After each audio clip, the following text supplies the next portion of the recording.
Hey everybody, I'm Geno Reynolds from The Real Opinion. Some of the biggest questions I have for movies this year are things like, will Captain America Civil War be good? Or will there be that breakout hit? If I had to ask a question about today's movie, it would be, did we need or even want this?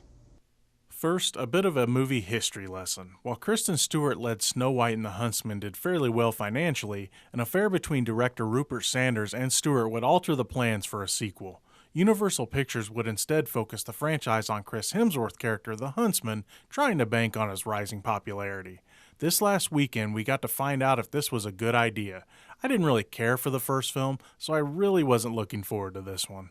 So here we go with the Huntsman, Winter's War. I meant to say war. Playing off the story of the Huntsman's wife being very much alive, the two have to work together to stop the evil Queen's sister, who is basically evil Elsa from Frozen. The plot of this movie is, for lack of a better word, boring.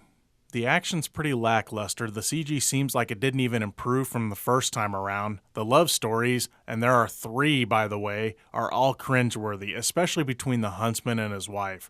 There are plots practically stolen from Frozen, Game of Thrones, and other better fantasy stories. Here's something that's also kind of crazy. They didn't even write Snow White out of the story.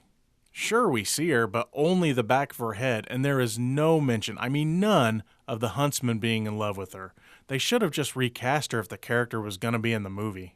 They could have gotten someone like Teresa Palmer, who if you colored her hair brunette is a dead ringer for Stewart. Maybe if this one would have been successful, they would have recast, but her character's presence had no real bearing on the story anyway, so it didn't matter.